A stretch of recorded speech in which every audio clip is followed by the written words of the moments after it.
Hey everyone, this is Michael for Spirit Comics. Welcome, true readers. This is my review of Marvel Legacy #1. Now, this is a one-shot book, meaning it's a contained story, but it's going to have elements that supposedly will develop in, the course of next year or whatever, unless something else doesn't go awry at Marvel Comics. Anyway, the first thing I would like to point out is this is the lenticular cover. Lenticular means when you turn a book one way, it looks like something, and when you turn it the other, it looks like something else. And you can't really see that. Even this is the back of the book. You can't really see that in the front or the back.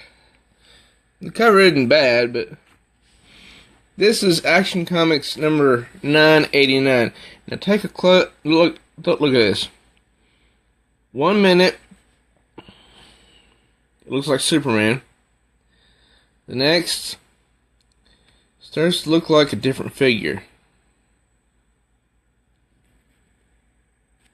It's all how you turn. It's all how you look at the book. It's all how you look at it. But this doesn't do anything. There are 3 main characters in this book. But there's Sam Wilson, Captain America. There's Riri Williams, Ironheart, and Thor, Jane Foster. So they could have put,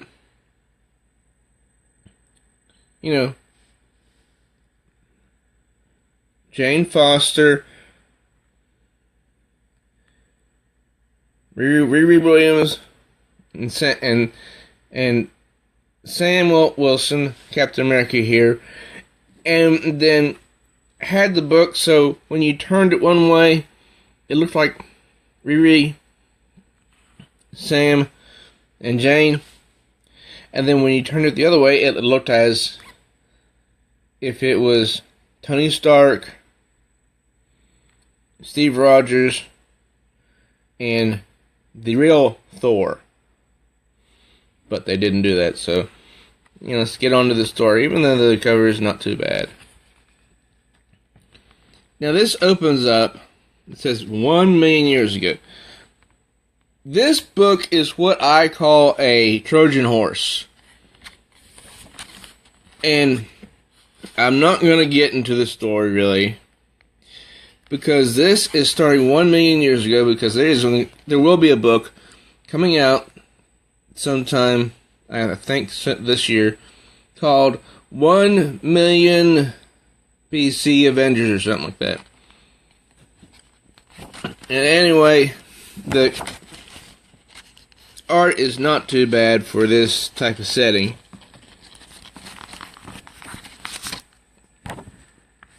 But what we get into it, and we see Lord Odin. He's acting like a jerk, and there's a Phoenix. She's acting like a jerk as well, and they're just trading insults. But this whole scene right here is to tell the reader that 1 million years ago there were Avengers before the Avengers originally started in the 1960s, and that's a being called Celestial, but it reminds me of Battle Cat from He-Man and the Masters of the Universe. And that's a Star Brand dude. I didn't even know about this Star Brand guy till this book came out.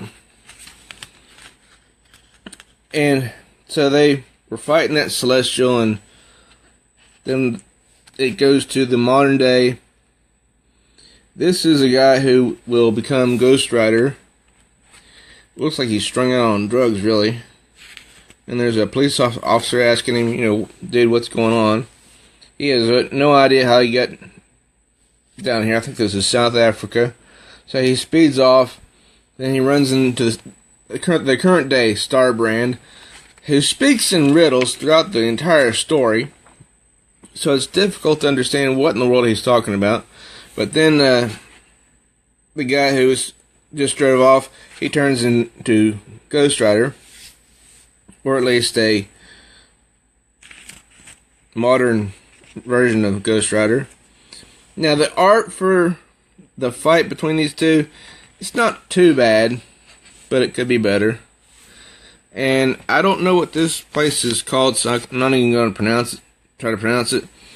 But this is Loki right here, the brother of Thor, the real Thor, the one that was the son of Odin.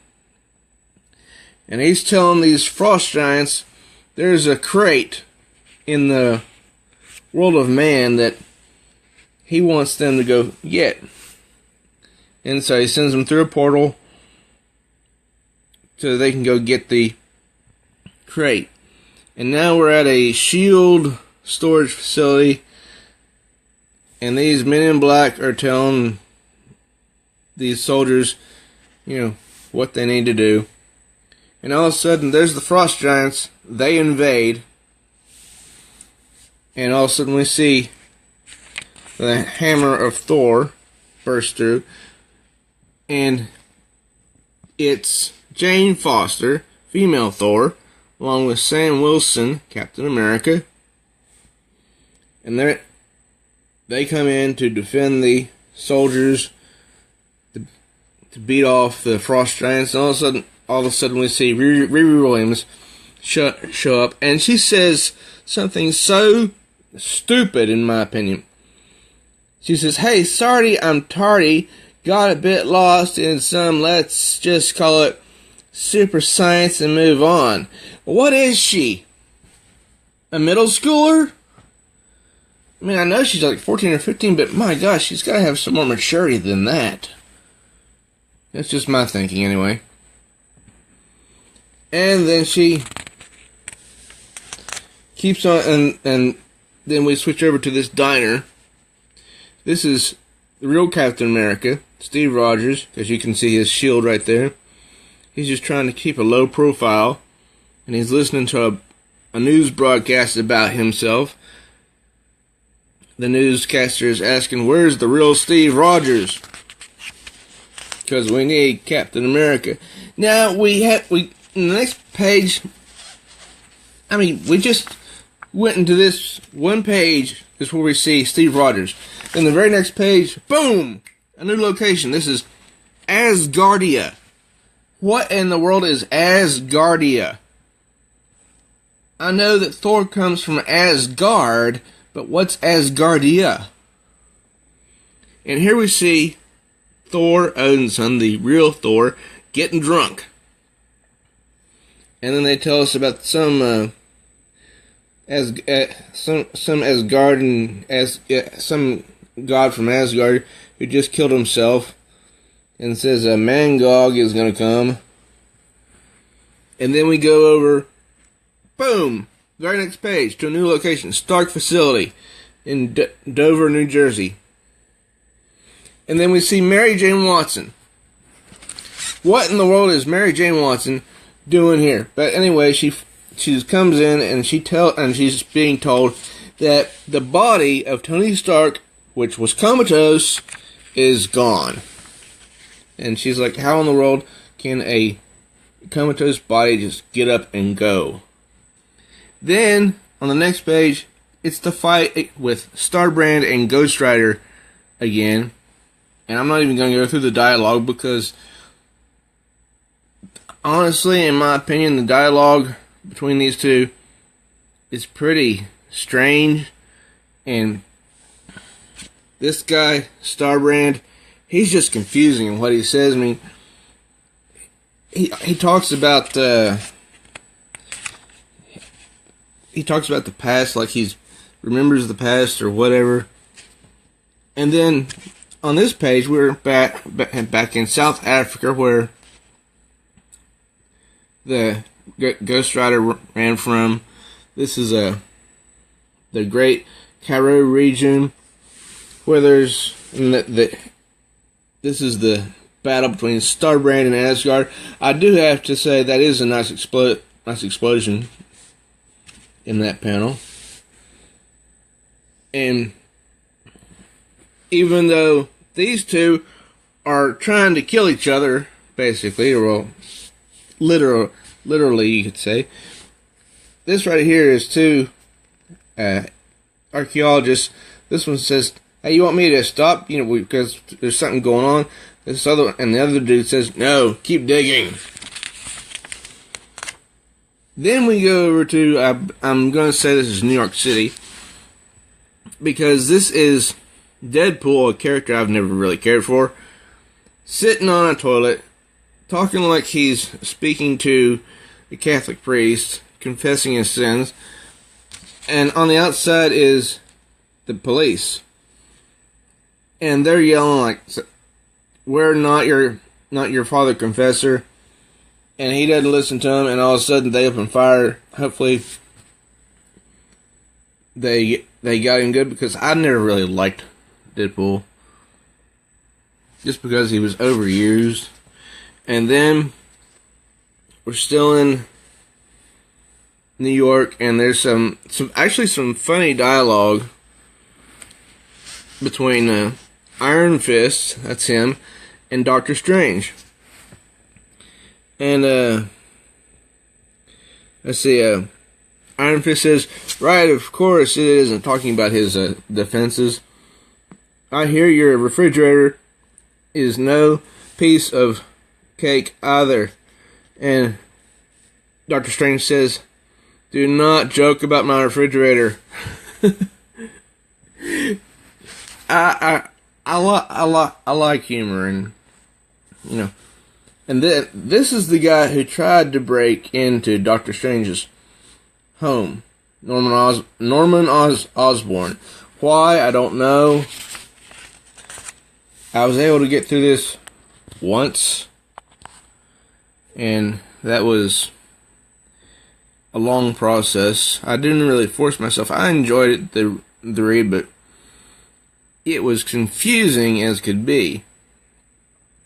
Then we go over to Avengers Mansion. Jarvis, the butler, is thinking that something's not right, because he asks Nadia Pym, who is the Wasp, if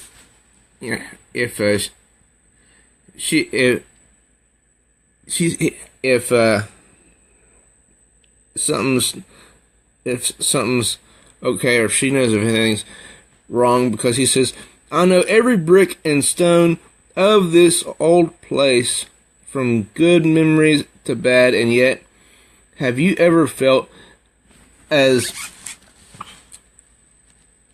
if some part of your surroundings, some insignificant detail, is just wrong?" And she says, "I can't say that I have." And then we go over here to this panel, and there is definitely something wrong here. This is the statue of the original Avengers. Let's see if I got them on right here. The Hulk, Bruce Banner, Iron Man, Tony Stark. Then we've got Steve Rogers, Captain America, Thor, the son of Odin, Ant-Man, and then this woman down here, who should not be in here at all. And I learned that she's someone by the name of Voyager. I don't know why they would choose a weird name like that. But then we go back over to that storage facility, where Ironheart, Sam Wilson, Captain America, and female Thor is battling those frost giants. And that's what it is. The dialogue is so silly. I mean, not even a funny type silly, but a bad type of silly. Riri Williams keeps going on saying, can I say the battle cry? And she doesn't even get it right. And then over here, the Frost Giants have found what they're looking for. And one of them carries off the crate that Loki's soon to find. And then over here we see two members of the Fantastic Four, Johnny Storm and Ben Grimm. That's Johnny Storm, Ben Grimm. And they're like, Johnny's like, do you think they remember us at all? And Ben's like, doesn't care if, it doesn't matter if they do. They still need us. So, they send up a flare for the Fantastic Four. And the Fantastic Four, if you did not know, is a comic book that has not been published in Marvel Comics for a long time due to legal reasons, I believe. And over here we're shown different locations. A star system that I can't pronounce. Planet of Bast. The Ben T'Challa throne world of the Intergalactic Empire of Wakanda.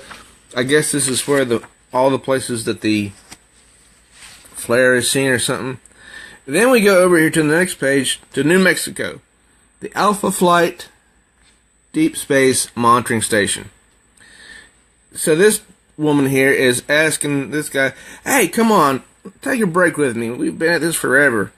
And he's like, no, I need to stay here because this is my job. And she keeps begging him, so he's like, well, okay, just a little bit. So the moment he leaves, boom, what happens? A signal comes in from the Teo star system, and someone is telling the Hulk to come home from another star system. Okay, I'm not sure that I understand that myself. Then we continue with the battle with Starbrand and Ghost Rider. They're just blasting it out everywhere. And the artwork isn't too bad. And this book is trying to be DC Rebirth, but it's not, because there was a lot more thought I believe put into DC Rebirth than into Marvel Legacy, because it seems to me that Marvel Legacy is very choppy, whereas with the DC Rebirth one-shot, there was a consistency all the way through it.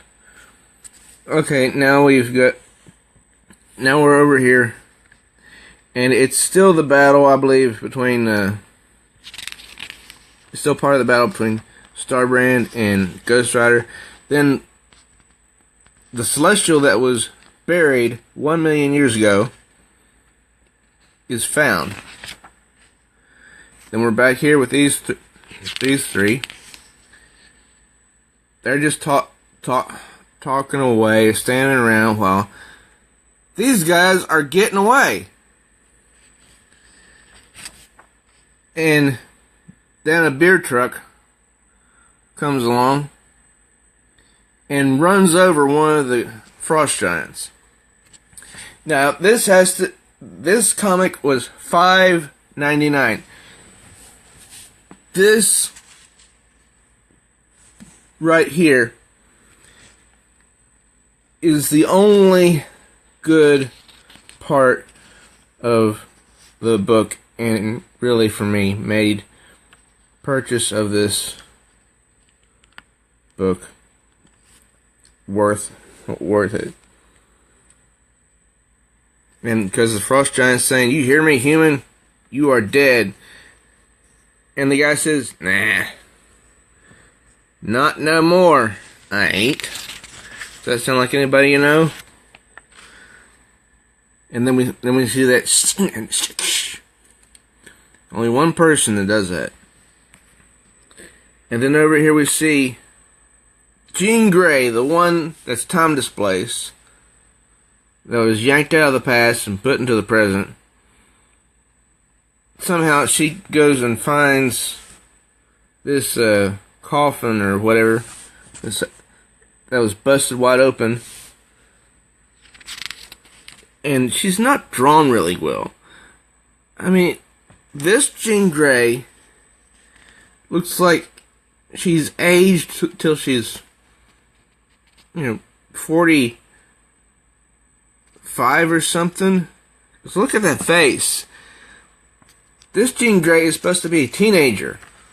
A bratty teenager. But that face just looks so old. And then over here we have the same dude saying, "Here, keep that cool for me, will you?"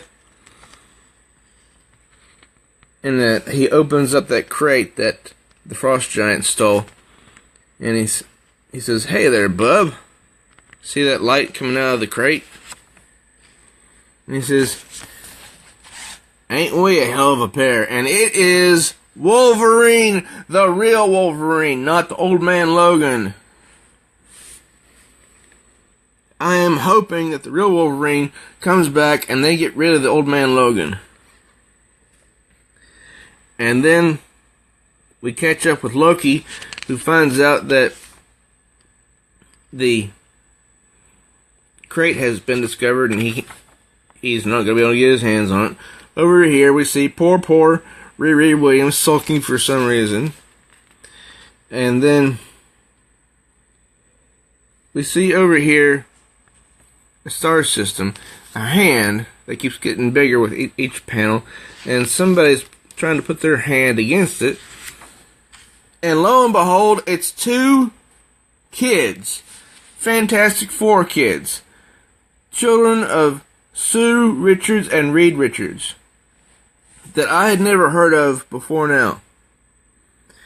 And so, the daughter has been talking about legacy all the way through this book.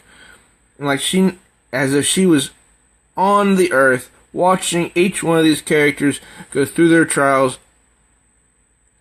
I don't know how she's just a kid. I'm not sure she has any superpowers or what. But she's been narrating this book, and like she's known what's happening on Earth as she's been saying it. And her name is Valeria. And I forget her brother's name. And here we see the Fantastic Four logo, which might be a hint that the comic book will come back. But the big question here is, will there be somebody actually good to write it? So that was Marvel Legacy #1. It has a very poor lenticular cover, because no matter which way you turn it, it's always the same picture. Unlike Action Comics 989, when you turn it one way, it looks like Superman. You turn it another way, it looks like someone else. That's how you that's how you make a lenticular cover. It's an optical illusion type of cover. It's made to give the eye two images to look at, but you're never sure which one you're looking at, depending on how you hold it. So, I know I've said before that I will not rate comic books because I just don't want to.